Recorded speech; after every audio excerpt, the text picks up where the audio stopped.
नमस्कार दोस्तों, स्वागत है आप सभी का अनुराग की वाणी यूट्यूब चैनल पर। मेरा नाम है अनुराग। अगर अभी तक आप सभी ने हमारे यूट्यूब चैनल को सब्सक्राइब नहीं किया है तो नीचे दिए गए लाल कलर के सब्सक्राइब के बटन को दबाकर अभी के अभी चैनल को सब्सक्राइब कर लो, ताकि भविष्य में आने वाली मेरी एक भी कहानी को आप मिस ना कर सको। तो बिना समय बर्बाद किए कहानी को शुरू करते हैं।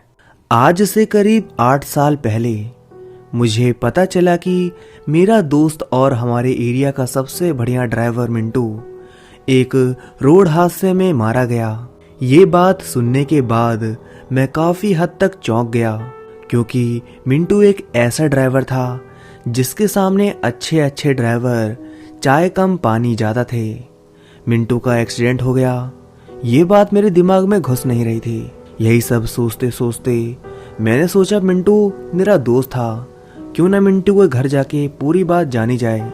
मैं फौरन ही मिंटू के घर गया। मिंटू के घर जाते ही मैंने देखा हर तरफ बस रोने की आवाज़ सुनाई दे रही थी।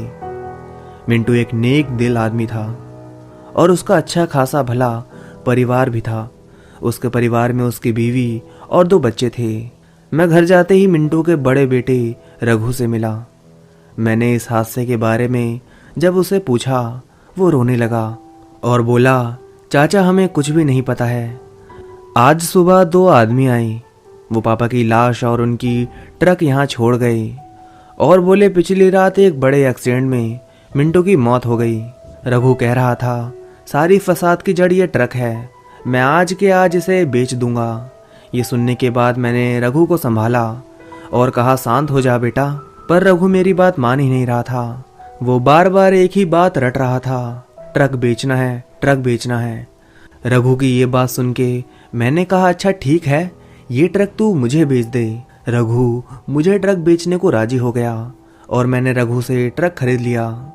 उस ट्रक को मैंने जब खरीदा था तब उसकी हालत बहुत ख़राब थी।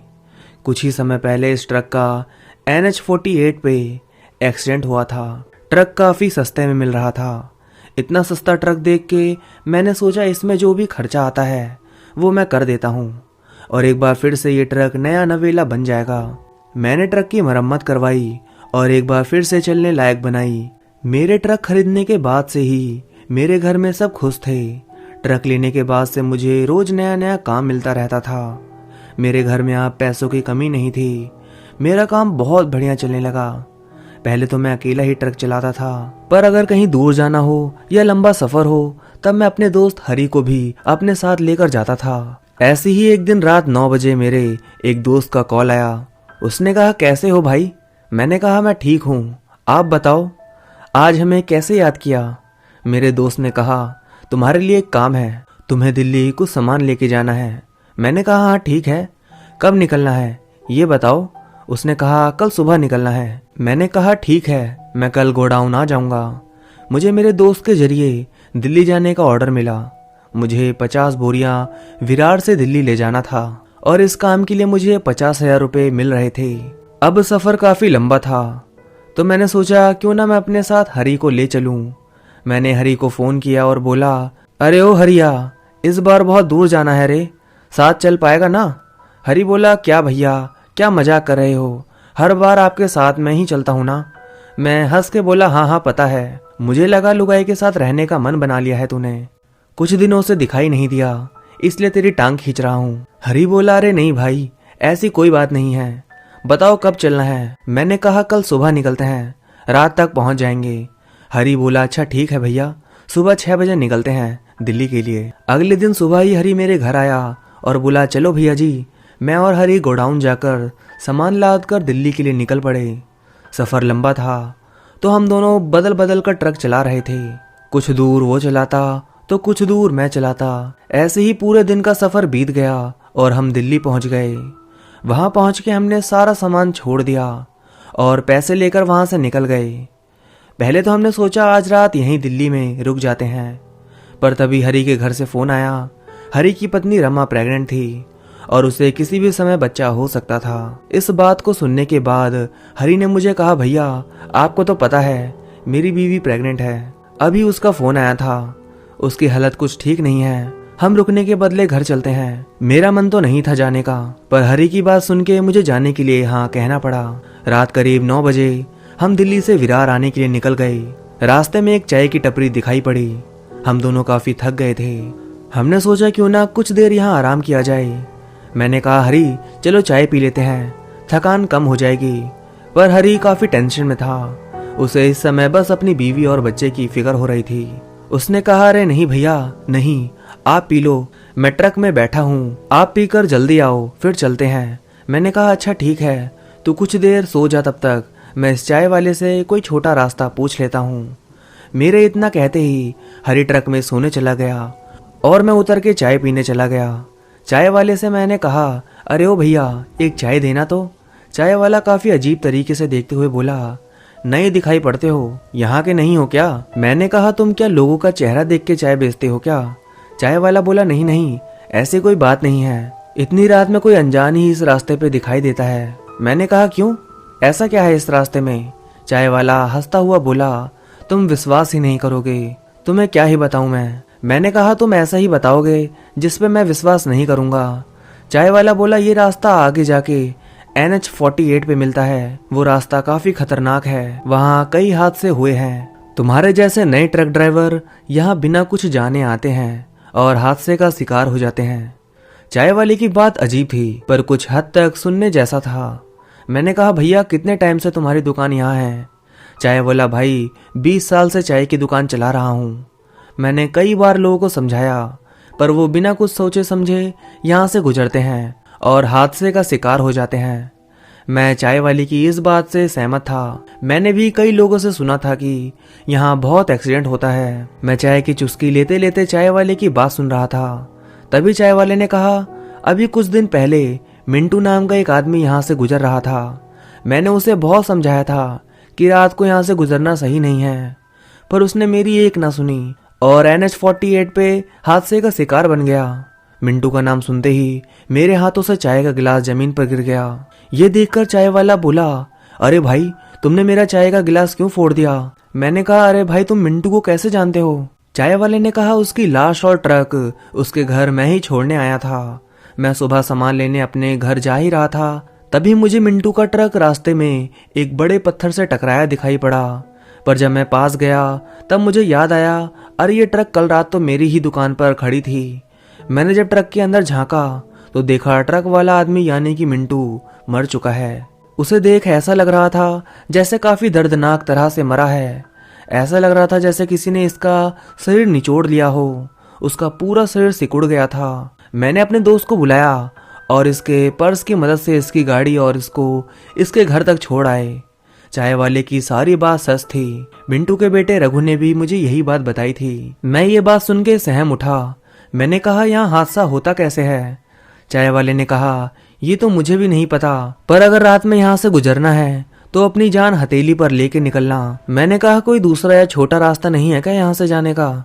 पर चाय वाला बोला नहीं, तुम्हें NH-48 से ही जाना पड़ेगा, इसके अलावा और कोई रास्ता नहीं है। चाय वाले की बातों ने मेरे मन में डर भर दिया। मैंने चाय वाले को उसके चाय के पैसे दिए और कहा मेरे दोस्त की बीवी ठीक नहीं है, मुझे जल्द से जल्द यहाँ से निकलना होगा। इतना कह के मैं उठा और जाने लगा।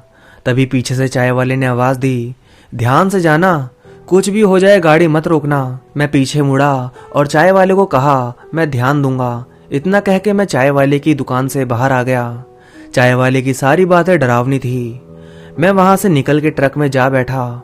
मैं सोच ही रहा था कि क्या यह सब सच हो सकता है? क्या यहाँ से इस समय गुजरना ठीक होगा? तभी अचानक से हरी उठा और बोला क्या भाई चाय पी लिए, थकान दूर हुई, अब चले हम। मैंने चाय वाले की सारी बात हरी को बताई। हरी बोला ये सब बस हमें डराने के लिए कह रहा है, क्या पता ये चोर हो, अगर हम यहाँ रुके तो हमें खतरा हो सकता है, हमें जल्द से जल्द यहाँ से निकलना चाहिए। हरी की बात सुन के मैंने मेरे मन को थोड़ी तसल्ली दी। डरने जैसी कोई बात नहीं है, यह सब बस एक हादसा था। ये चाय वाला मुझे बस डराने की कोशिश कर रहा था। मैंने ट्रक को चालू किया और NH-48 की ओर ले बढ़ा। मैंने जब गाड़ी को देखा तो उसमें 12 बजने वाले थे और हम NH-48 से बस कुछ ही दूरी पर थे। कुछ ही देर बाद हमने NH-48 का एक बड़ा सा बोर्ड देखा। इसका मतलब ये था कि अब यहाँ से NH-40 शुरू हो गया है। मैंने देखा जैसे ही हम NH-48 पर आए पूरे रास्ते पर कोहरा सा उठ गया।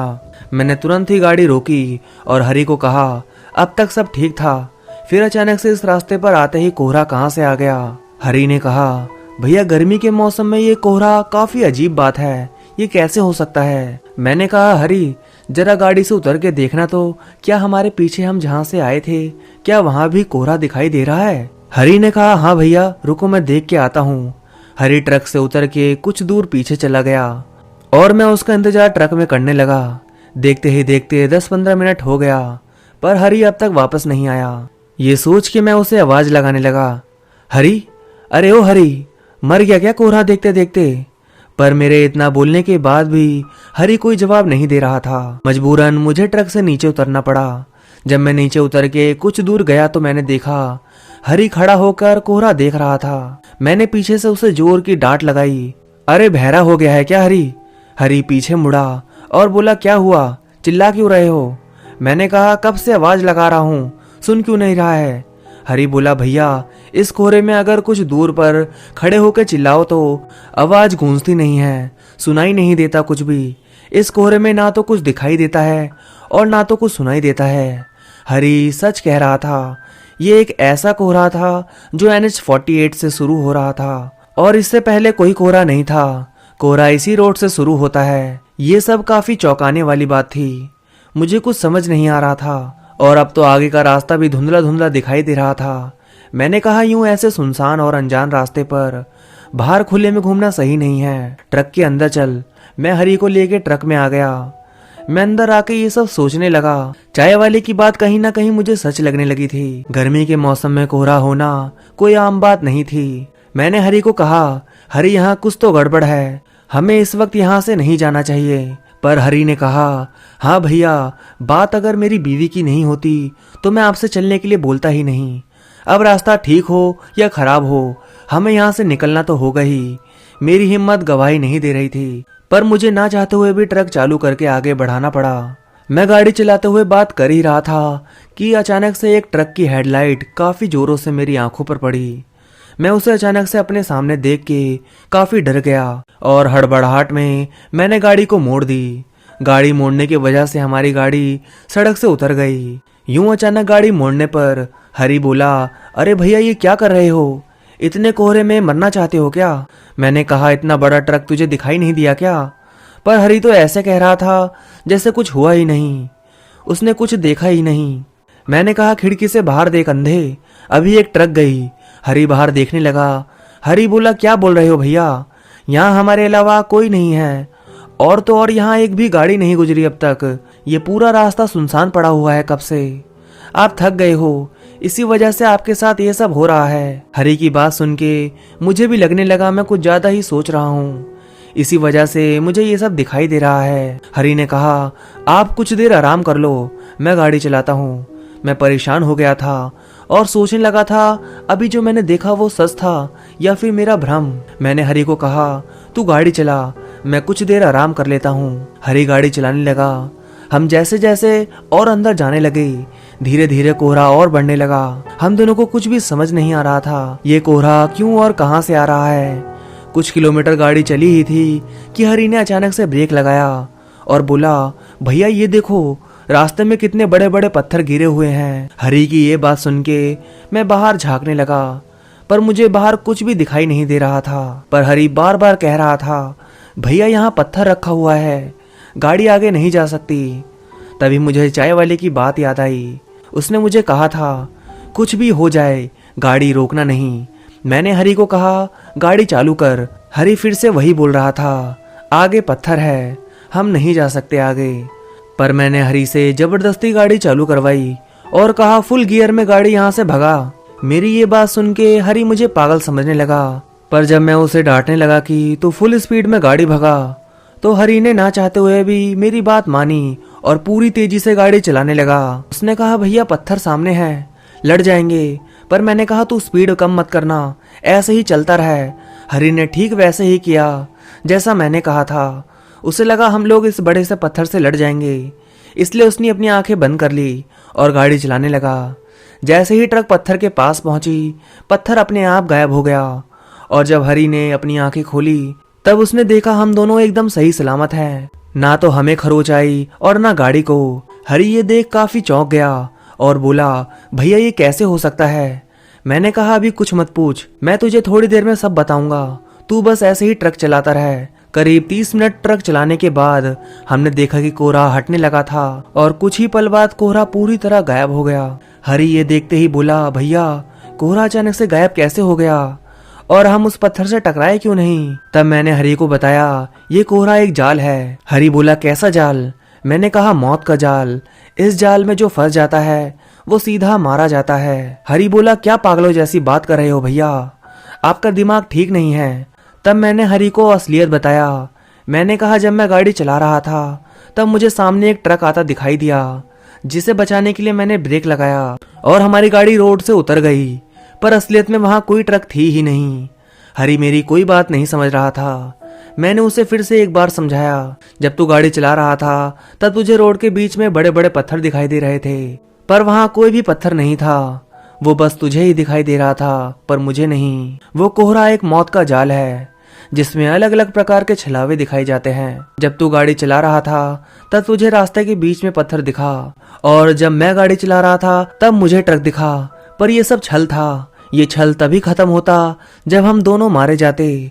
अब हरी मेरी पूरी बात समझ गया था और सहमत हो गया था। मैंने कहा, हो ना हो मिंटू भी इसी रास्ते से गुजरा था, उसकी मौत भी इसी छलावे में फंस के हुई होगी। अब तक हरी मेरी पूरी बात समझ गया था, पर मेरी ये बात सुन के हरी के होश उड़ गए। जब उसने शांति से मेरी कई सारी बातें सोची तब उसे समझ आ गया ये मौत का छल था, ये कोई आम कोहरा नहीं था। अगर एक बार इस कोहरे में कोई फंस जाए तो उसका बच के निकल पाना काफी मुश्किल था। अगर मैंने सही समय पर अपनी सूझबूझ नहीं दिखाई होती तो आज हम किसी हादसे के शिकार हो जाते, जैसे यहाँ से गुजरने वाले लोग हुए थे। दोस्तों ये कहानी बिल्कुल सच्ची घटना है, मेरे ही सब्सक्राइबर्स ने मुझे ये कहानी भेजी है। तो दोस्तों चलिए सुनते हैं आज की दूसरी कहानी। शिमला, हिमाचल प्रदेश। कड़ाके की ठंड में एक युवक अपने हाथ मलता हुआ चला जा रहा है। वह बार बार अपनी घड़ी की तरफ देख रहा है। इस वक्त रात के 10 बजे का समय बता रही है। उसके गर्म कपड़े भी भयंकर सर्दी से बचाव के लिए पर्याप्त नहीं है। सड़कों पर जमी हुई बर्फ पिघल गई है, जिसके कारण सड़क गीली हो रही है। भयंकर सर्दी के कारण सड़क बिल्कुल सुनसान पड़ी हुई है। थोड़ी देर ऐसे ही चलने के बाद वह एक चौराहे पर जाकर रुक गया।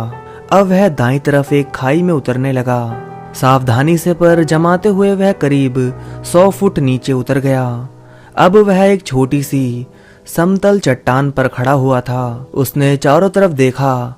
जब उसे यकीन हो गया कि कोई उसे नहीं देख रहा है तो उसने उस चट्टान पर 3 बार अपना हाथ पैर पटका। ऐसा करने से वह चट्टान 2 हिस्सों में बढ़ गई। अब उस चट्टान में नीचे जाने के लिए सीढ़ियां बन गई थी। वह युवक उन सीढ़ियों से होते हुए नीचे चला गया। कुछ पल बाद चट्टान पूर्ववत हो गई। वह युवक सीढ़ियों से होते हुए नीचे उतरा। सीढ़ियों से उतरकर वह पक्के लेकिन ऊबड़ खाबड़ फर्श पर चलने लगा। यह पत्थर को काटकर वह घिसकर बनाया गया रास्ता था, इसलिए ऊबड़ खाबड़ भी था। इस रास्ते पर 20 कदम चलने के बाद वह दाएं मुड़ा और 30 कदम पैदल चला। अब वह किसी अंधेरी गुफा में चल रहा था, लेकिन अब गुफा में रोशनी हो गई थी। पत्थर की बनी यह गुफा किसी आलीशान होटल से कम न लग रही थी। चिकने संगमरमरी फर्श पर उन मशालों को रोशनी पड़ रही थी जो दीवार से लटकी हुई थी, लेकिन यह मशालें सिर्फ देखने भर की थी। असल में यह लाइट थी जो मशाल जैसे दिख रहे लैंप में लगी हुई थी। यह गुफा सुरंगनुमा थी जिसमें वह दाएं बाएं और सीधे जाने का रास्ता था। वह युवक बड़े आराम से किसी भी तरफ चला जा रहा था, जैसे कि इस गुफा के चप्पे चप्पे से वाकिफ हो। अब वह युवक थोड़ी चौड़ी जगह पर आ गया था। आओ नील, बड़े दिनों बाद आए हो। एक औरत ने युवक को उसके नाम से संबोधित किया। उस पूरे हॉल में उजाला था, लेकिन वह औरत जहाँ बैठी हुई थी वहां इतना अंधेरा था कि कुछ दिखाई नहीं दे रहा था। बस उस औरत की आवाज ही सुनाई दे रही थी, जिससे पता चल रहा था कि वह आवाज एक औरत की है। मेरा विवाह तय हो चुका है। कुछ दिनों बाद मैं अपनी नई जिंदगी शुरू करने जा रहा हूँ। अब मुझे जाने दो, नील ने कहा। हा हा हा, उस औरत का अट्टहास पूरी गुफा में गूंज गया। तो आज फिर तुम अपनी आजादी की भीख मांगने आए हो, पर इतना आसान नहीं है नील। और हाँ, अपनी सलामती चाहते हो तो यह शादी मत करो, वरना एक निर्दोष लड़की की भी जान चली जाएगी। उस औरत ने अब क्रोध से कहा। ये गलत है। नील उस पर चिल्लाया, लेकिन सब व्यर्थ हो गया। उसे एक झटका लगा और वह फिर से उसी सड़क पर गिरा हुआ था जिस खाई से वह उतरा था। वह बड़ी मुश्किल से उठा और उसी रास्ते से वापस चला गया जिससे वह आया था। एक साया उसे घूर रहा था। नील के जाने के बाद वह भी अदृश्य हो गया। वह सीधा अपने घर जाकर सो गया। रात के 12 बजते ही वह अचानक उठा। उसके उठने का तरीका किसी रोबोट की तरह था, जैसे किसी ने उसे सहारा देकर उठाया हो। अब उसने अपने ड्रॉअर से एक खंजर निकाला और घर से बाहर निकल पड़ा। उसका चेहरा बहुत भयानक हो चुका था। उसने फुटपाथ पर सो रहे एक आदमी को देखा। वह उसके पास गया और अपने खंजर से उसके गले को चीर दिया। वह आदमी थोड़ा सा कसमसाया और मर गया। उसे मारने के बाद नील जैसे किसी बेहोशी से उठा और अपने सामने एक खून से लथपथ लाश को देखकर सहम गया। मारे डर के उसने खंजर वहीं सड़क पर फेंक और तेजी से अपने घर की ओर भागा। भागते भागते सांस फूल गई, लेकिन उसने अपने घर आकर ही दम लिया। बाथरूम में जाकर अपने खून से सने कपड़े धो दिए। इतनी ठंड में भी उसके हाथ का पसीना सूख नहीं रहा था। नहाकर वापस अपने कमरे में आया और फूट फूट के रोने लगा। बार बार उस निर्दोष व्यक्ति की लाश उसके सामने आ रही थी। अगले दिन वह ऑफिस गया। दिन भर काम में बिजी रहा। शाम को उसके सभी सहकर्मचारी घर चले गए, लेकिन वह काम करता रहा। उसके बॉस ने जब उसे इतना बिजी देखा तो उसके पास आए और पूछा, नील, आज दिन भर तुम बहुत काम किए हो और अब भी कर रहे हो, घर नहीं जाना है क्या? नील बॉस की आवाज सुनकर चौंक गया। बोला, नहीं सर, आज मैं पूरी रात यहीं बैठकर काम करना चाहता हूँ। ठीक है, ये लो चाबी। जब घर जाओ तो इस कैबिन को ताला लगा जाना। गुड नाइट कहकर बॉस चले गई। उनके जाने के बाद नील ने गहरी सांस ली और कैंटीन से एक कप कॉफी मंगवाई। उसके बाद अपने मोबाइल में हर 15 मिनट बाद अलार्म सेट किया। उसने सोच लिया था कि आज रात वह नहीं सोएगा, वरना आज भी उसके हाथों किसी निर्दोष की जान चली जाएगी। रात के 11 बजे तक उसने कॉफी के कई कप सिर्फ अपने आप को नींद से बचाने के लिए पी डाले, पर फिर भी एक हल्की सी झपकी लग ही गई। चपरासी मुकेश बीच बीच में उसके कैबिन के चक्कर लगा रहा था, क्योंकि नील अब तक कई कॉफी मंगवा चुका था। उसने नील को सोता देख उसके पास आकर बोला, साहब, नींद आ रही है तो घर चले जाइए या कॉफी लाऊं? लेकिन नील की कोई प्रतिक्रिया ना पाकर वह वापस बाहर जाने लगा। तभी उसने देखा एक परछाई धीरे धीरे चलकर नील के पास आ रही है। वह हैरान था कि कोई आदमी नजर नहीं आ रहा, फिर यह परछाई किसकी है? ये तो तय था कि ये परछाई किसी इंसान की थी। परछाई ने आकर सबसे पहले नील का अलार्म ऑफ किया और ड्रॉअर खोला। उसके बाद उसके सर पर हाथ फेरा और वापस चली गई। मुकेश को कोई नजर नहीं आ रहा था जिसे वह टोकता, इसलिए वह भी नजरअंदाज कर बाहर आ गया। 12 बजते ही वहां दूसरा चपरासी अजय आ गया। 12 बजने के बाद अजय की ड्यूटी थी। उसे उसका काम सौंप कर और बीच बीच में नील को चाय कॉफी का पूछने को बोलकर मुकेश अपने घर चला गया। थोड़ी देर बाद अजय नील के कैबिन में गया। नील गहरी नींद में था। अजय वापस आ ही रहा था कि नील उठ गया। साहब, कॉफी लाऊं? अजय ने पूछा। नील अपनी जगह से उठा और अपनी टेबल का ड्रॉअर खोला। उसमें वही खंजर रखा हुआ था। नील ने यह खंजर पिछली रात को सड़क पर ही फेंक दिया था, फिर भी यह खंजर उसके ड्रॉअर में था। क्यों और कैसे? इसका जवाब बस नील ही जानता था। नील ने खंजर अपने हाथ में लिया और अजय के बिल्कुल करीब आ गया। अजय नील की लाल आंखों और भयानक चेहरे को देखकर डर गया। उसने चिल्लाना चाहा, लेकिन नील ने उसके गले पर खंजर चला दिया। घाव इतना गहरा था कि अजय की गर्दन कट के पीछे की तरफ लटक गई। अजय के प्राण निकलते ही नील को होश आ गया। आज फिर वही खून से सनी लाश और अपने हाथ में खंजर देख उसके पसीने छूट गए। लेकिन आज एक और बात हुई, वह ये कि नील की यह करतूत ऑफिस के सीसीटीवी कैमरे में कैद हो गई। अब तक वह लाश को ठिकाने भी लगाता तो कोई फायदा नहीं था। सीसीटीवी कैमरे उसके इस घिनौने अपराध के गवाह बन गए थे। उसने कांपते हाथों से गाड़ी की चाबी उठाई और फौरन ऑफिस से निकल गया। आंखों में आंसू लिए वह तेजी से गाड़ी भगाए जा रहा था। कहाँ जा रहा था वे खुद भी नहीं जानता था। बस दुनिया से और अपने आप से भागे जा रहा था। ना चाहते हुए भी अब तक वह 50 से ज्यादा लोगों को मार चुका था। शिमला से बाहर एक जंगल में जाकर उसने गाड़ी खड़ी कर दी और गाड़ी में ही सो गया। अगले दिन जब उसकी आंख खुली तो उसने खुद को चारों तरफ से पुलिस से घिरा हुआ पाया। वह जान गया कि वह कहीं भी चला जाए उससे दूर नहीं जा सकता। पुलिस को उसका पता भी उसी ने बताया। ये समझते हुए उसे देर न लगी। अगले कुछ घंटों बाद पूरे शिमला में उसके द्वारा किए गए इस अपराध का सीसीटीवी फुटेज लीक हो गया। पिछले 1.5 महीने से हर रात शिमला में हो रही हत्याओं का गुनहगार पुलिस की गिरफ्त में था। लोगों में उसके खिलाफ गुस्सा था, नफरत थी। पुलिस ने उससे पूछताछ की पर वह इतना ही बोला कि वह नहीं जानता उसने यह सब कैसे और क्यों किया। 2 महीने बाद, ए सुन, कोई मिलने आया है, जेलर ने नील से कहा। नील का परिवार अब तक उससे मिलने नहीं आया था। सबने उससे रिश्ता खत्म कर लिया था। आज पहली बार जब कोई मिलने आया तो उसने आश्चर्य से सर उठाकर देखा। वहां मुकेश और उसकी मंगेतर अंजलि खड़े हुए थे। कैसे हो नील? अंजलि ने प्यार से पूछा। वह उसे देखता ही रह गया। जहां उसके परिवार ने उससे मिलना तक जरूरी नहीं समझा, वहीं अंजलि उससे मिलने आई है। उसने कोई जवाब नहीं दिया। मुकेश ने बताया कि उसने उस दिन तुम्हारे कैबिन में किसी शैडो को देखा था। उस शैडो ने तुम्हारा फोन उठाया और ड्रॉअर भी खोला। नील, मुझे लगता है तुम्हारे साथ कोई साजिश हुई है। मैं जानना चाहती हूँ कि आखिर क्या मजबूरी थी जो तुम एक कातिल बन गए। प्लीज नील, मुझे सच बताओ, अंजलि ने सलाखों के बीच से उसका हाथ थामते हुए कहा। नील ने एक नजर मुकेश को देखा और कहना शुरू किया। ये बात तब की है जब मैं कॉलेज में था। हमारे कॉलेज में एक लड़की पढ़ने आई जिसका नाम पारुल था। वह जितनी सुंदर थी उतनी ही घमंडी भी थी। उसने मुझे कई बार प्रपोज किया पर मैं हर बार मना कर देता था। उसकी धोखेबाजी मैं अपनी आंखों से देख चुका था। एक दिन मेरा मूड ठीक नहीं था और उसने मुझे पूरे कॉलेज के सामने ग्राउंड में प्रपोज कर दिया। उस वक्त मुझे इतना गुस्सा आया कि मैंने उससे कहा, क्या समझती हो तुम अपने आप को? यहाँ कोई नाटक चल रहा है? मैं तुम्हें बिल्कुल पसंद नहीं करता।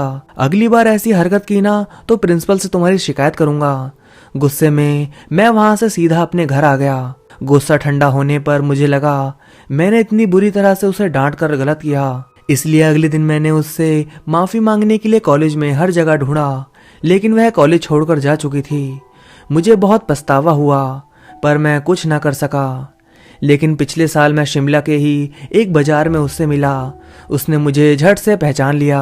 उसके बाद हम अक्सर मिलने लगे। उसके साथ किए गए कठोर व्यवहार का खेद समझो या उसकी सुंदरता, लेकिन मैं उसकी तरफ आकर्षित होने लगा। मैंने उससे कॉलेज वाली घटना के लिए माफी भी मांगी और उसने भी उस बात को टाल दिया। कुल मिलाकर सब ठीक ही था कि एक दिन वह मुझे अपने घर ये कहकर ले गई कि आज उसका जन्मदिन है और वह मेरे साथ मनाना चाहती है। मैं भी उसके साथ चला गया, लेकिन जब उसका घर देखा तो दंग रह गया। उसका घर ना होकर एक गुप्त गुफा है जो शिमला के बाहर वाले चौराहे पर है। वहां जाकर मुझे उस पर कुछ संदेह सा हुआ। मैंने उससे इस तरह भूमिगत रहने का कारण पूछा तो उसने जो बताया वो मेरे लिए चौंकाने वाला था। उसने बताया कि वो कॉलेज वाली घटना के बाद से यहाँ रह रही है और लगातार मेरा पीछा कर रही है। उसने काला जादू सीखा है और अब वह काली शक्तियों की पूजा करती है। मुझे अपने साथ अपने घर तक लाने का कारण था मुझे अपने वश में करके अपनी शक्तियां बढ़ाना और मुझे बदनाम कर अपने अपमान का बदला लेना। उसने मुझे किसी जादू में बांध दिया। जब मुझे होश आया तो मैं अपने घर था। मुझे समझ नहीं आया कि उसने मेरे साथ क्या किया, लेकिन इसी रात जब मैंने पहली बार एक आदमी को मारा तब मुझे पता चला कि मेरे जरिए वह इंसानों की बलि चढ़ाकर अपनी शक्तियों को बढ़ाना चाहती है। मैंने उसके घर जाने की कोशिश की, लेकिन वहां तभी जाया जा सकता है जब वो चाहे, वरना वो जगह किसी सम्मानित जगह की तरह ही नजर आती है। वह अपना बदला पूरा करने में भी कामयाब हो चुकी है और अपनी शक्तियां बढ़ाने में भी। वह परछाई जो मुकेश ने देखी उसी की थी। नील ने रूंधे हुए गले से कहा। तभी एक परछाई अंजलि को भी दिखाई दी। वह कुछ बोलती उससे पहले ही उसने नील, अंजलि और मुकेश तीनों को किसी धारदार हथियार से मार दिया। तो दोस्तों, कहानी बस यहीं तक थी। मेरा नाम किशन है। आज से करीब 6 साल पहले मैं अपने 3 दोस्तों के साथ मनोहर मील डॉक्यूमेंट्री फिल्म बनाने गया था। उस डॉक्यूमेंट्री से हम सबकी जिंदगी बदल गई। हम 4 लोग मनोहर मिल गए थे। मेरे दोस्तों में एक लड़की और 2 लड़के थे। लड़की का नाम रेशमा और लड़कों का नाम साहिल और शुभम था। हमें उस पूरे मील पर एक डॉक्यूमेंट्री शूट करनी थी। अगर हम उस डॉक्यूमेंट्री को शूट कर लेते तो हमें उस डॉक्यूमेंट्री के बदले काफ़ी मोटी रकम मिलती। यही सोच के हम चारों दोस्तों ने मनोहर मील का डॉक्यूमेंट्री शूट करने का सोचा। हम करीब 6 बजे मनोहर मील पहुंच गए। हम वहां जाकर रात होने का इंतजार करने लगे। हम वहां कैमरा और रिकॉर्डर के साथ गए थे ताकि हम पूरी रात रिकॉर्डिंग कर सकें। यहाँ आने से पहले हमने मनोहर मील के बारे में बहुत सुना था। मनोहर मील एक हॉन्टेड जगह थी जिसके बारे में हमने कई लोगों से सुना था। मनोहर मील एक सुनसान खंडर है जहाँ बहुत साल पहले कपड़ों का मील हुआ करता था, पर एक दिन अचानक से मील में आग लग जाने के कारण मील के मालिक के साथ वहाँ के कई कारीगर जिंदा जल गए और इसी हादसे के बाद से वहाँ कई प्रकार की घटनाएं घटने लगी। हालांकि आग लगने का कारण आज तक किसी को पता नहीं चला। मील में कुछ न कुछ होता ही रहता था।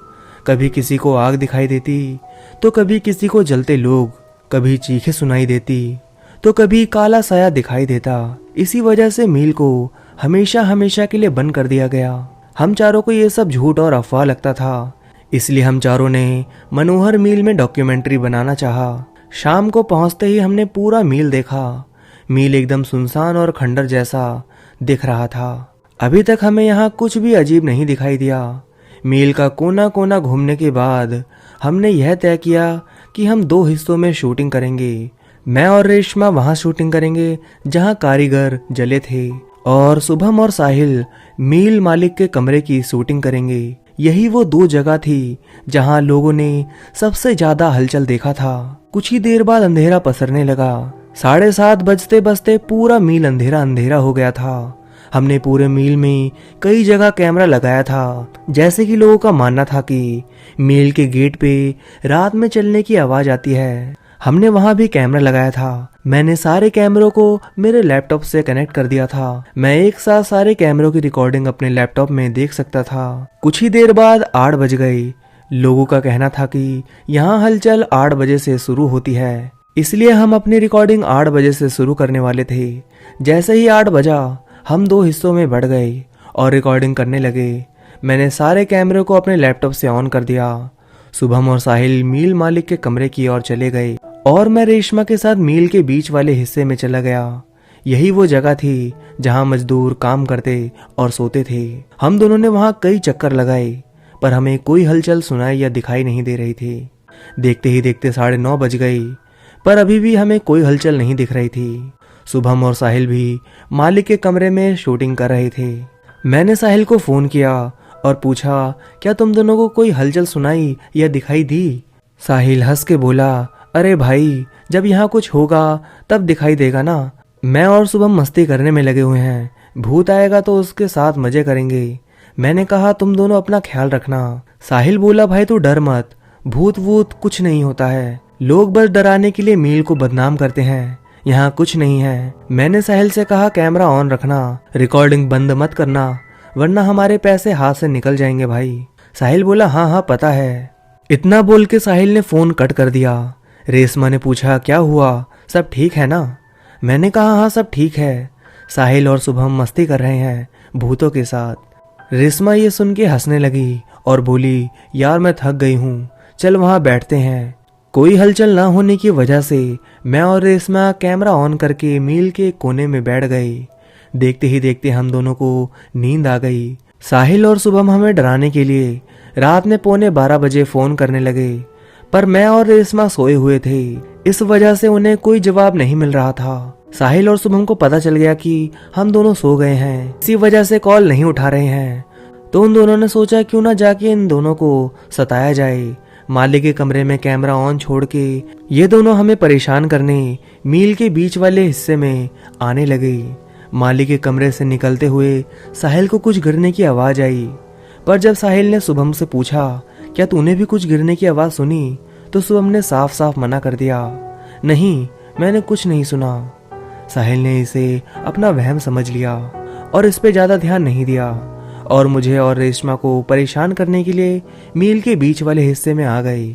साहिल और शुभम जब मजदूरों के सोने वाले जगह पर आए तो उन्होंने देखा कि कैमरा गिरा हुआ है और हम दोनों कहीं दिखाई नहीं दे रहे हैं। साहिल और शुभम ये देखकर डर गए, पर बाद में उन्होंने सोचा वो दोनों यहीं कहीं होंगे और कैमरा हवा से गिर गया होगा। हम वहीं थे पर वो दोनों हमें देख नहीं पा रहे थे। साहिल और शुभम हमें ढूंढने लगे।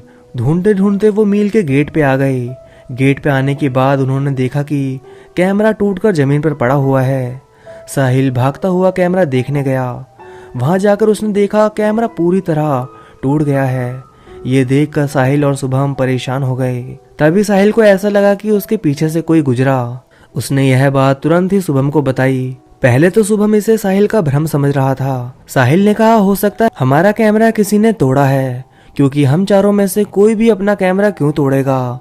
साहिल की ये बात सुन के शुभम ने कहा हाँ, हो सकता है यहाँ कोई और भी हो जो हमें डराने की कोशिश कर रहा है।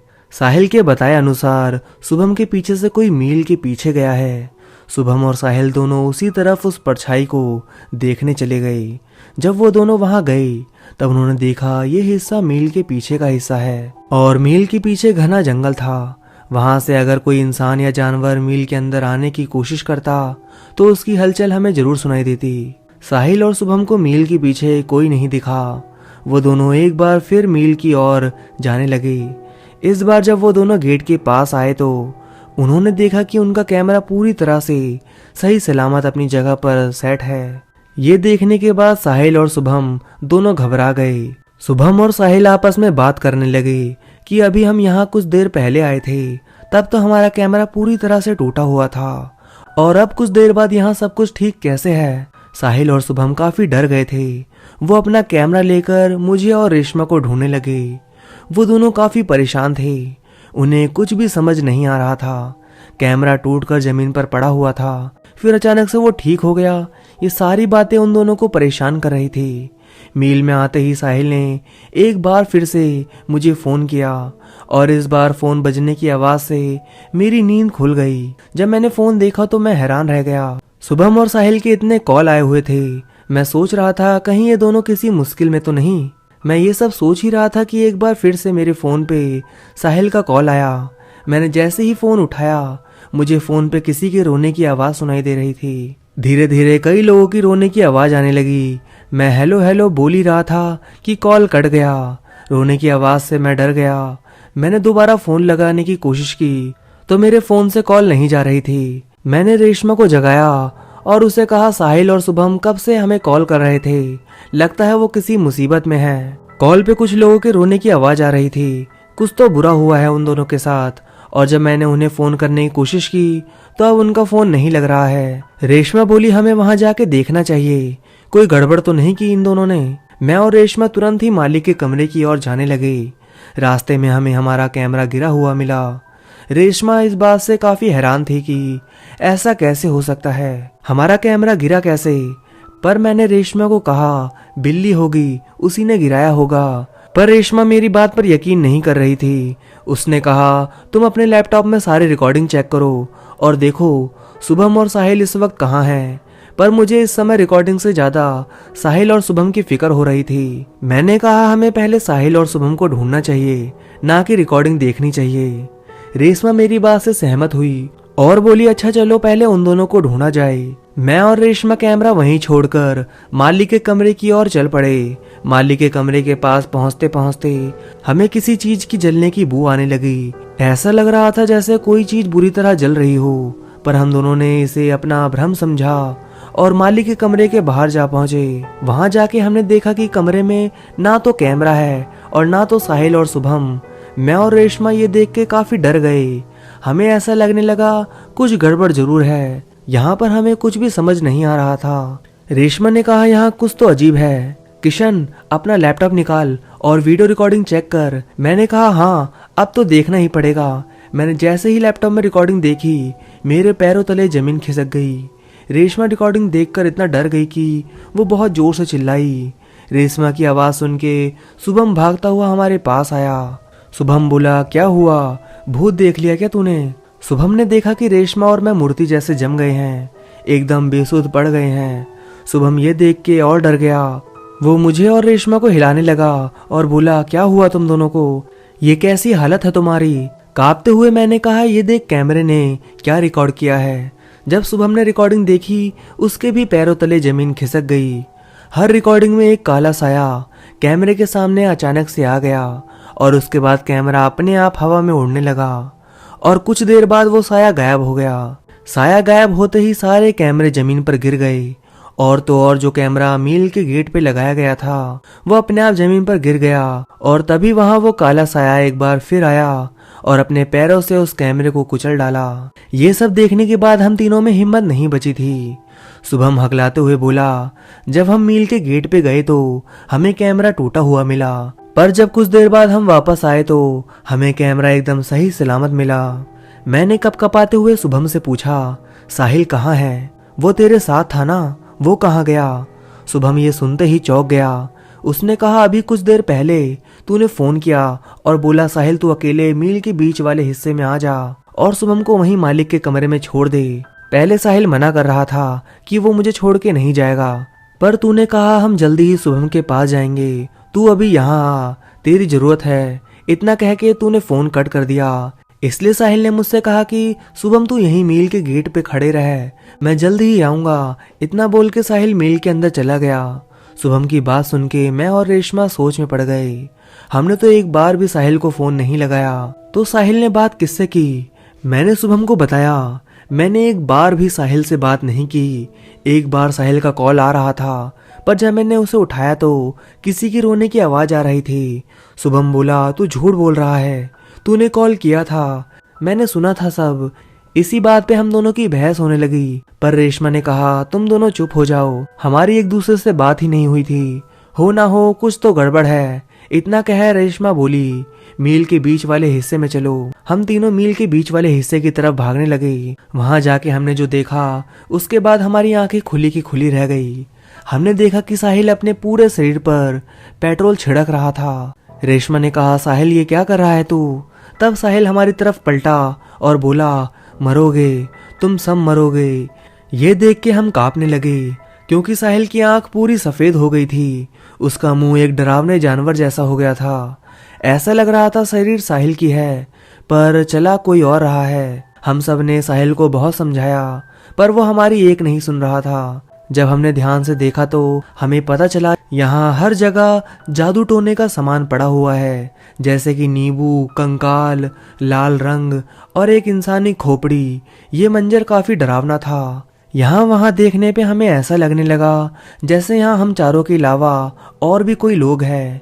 कोई दिखाई नहीं दे रहे थे, पर महसूस करने पे उनके होने का एहसास हो रहा था। अब ये सब से हम काफी डर गए थे। हम कुछ समझ पाए या बोल पाए उससे पहले ही साहिल ने खुद को जिंदा जला लिया। ये सब देख के रेशमा और शुभम बेहोश हो गए। उन दोनों को बेहोश पाकर मैं और डर गया। डर के मारे मैं मील से बाहर भागने लगा। मैंने भागते हुए एक बार भी पीछे पलट के नहीं देखा, पर मुझे ऐसा लग रहा था जैसे पूरी मील जल रही हो और हर तरफ बस चीख ही चीख गूंज रही हो। मैं भागता भागता मील के गेट पर पहुंचा। मैंने गेट को हाथ लगाया ही था कि मील का गेट जलने लगा और मैं वहीं बेहोश हो गया। अगले दिन सुबह जब मेरी आंख खुली तो मैंने देखा कि मैं मील के गेट के पास पड़ा हुआ हूँ। मैं हड़बड़ा के उठा और रेशमा और शुभम को ढूंढने लगा। हिम्मत करके जब मैं मील के अंदर गया तो मैंने देखा शुभम और रेशमा बेहोश पड़े हैं, पर साहिल नहीं दिखाई दे रहा था। जब मैंने उन दोनों को होश में लाया और पूछा साहिल कहाँ है, तो उन्होंने रोते रोते कहा साहिल ने खुद को जिंदा जला लिया। ये सब अभी भी मुझे सपना जैसा लग रहा था, पर जब मैं उठकर थोड़ा आगे गया तो मैंने देखा हमारा कैमरा और सारा सामान अंदर पड़ा है, पर साहिल का कोई नामो निशान नहीं है। हमें कुछ भी समझ नहीं आया कि क्या हुआ ये सब हमारे साथ। शुभम ने पुलिस को फोन किया और कुछ देर बाद यहाँ लोकल पुलिस मील के पास आई। पुलिस आने के बाद हमारे साथ जो भी घटा वो सब हमने पुलिस को बताया, पर कोई भी हमारी बात मानने को तैयार नहीं था। पुलिस ने हमसे काफी पूछताछ की और उन्हें कोई सुराग नहीं मिला। कोई हमारी बातों पर विश्वास नहीं कर रहा था। हमने कहा अंदर हमारा सामान और कैमरा पड़ा हुआ है, आप वो चेक करो, उसमें सब रिकॉर्ड हुआ है। पर जब पुलिस वालों ने कैमरा चेक किया तो उसमें कोई रिकॉर्डिंग नहीं थी। साहिल ने खुद को जिंदा जलाया है, इस बात का कोई भी सबूत नहीं मिला। ना तो साहिल की लाश मिली और ना तो टोने टोटके का सामान। हम घर से निकले तो 4 थे पर पहुंचे 3 ही। साहिल मारा गया, इसका कोई सबूत नहीं था हमारे पास। हमने अपनी आंखों से वो खौफनाक मंजर देखा था, पर हमारी बातों पर कोई विश्वास नहीं कर रहा था। तो दोस्तों, कहानी बस यहीं तक थी। अगर आपको कहानी अच्छी लगी हो तो इस वीडियो को लाइक करिए और हाँ, कमेंट करके बताइए आपको कहानी कैसी लगी। तो मैं अब आप सभी से मिलता हूँ नेक्स्ट वीडियो में। तब तक के लिए धन्यवाद दोस्तों।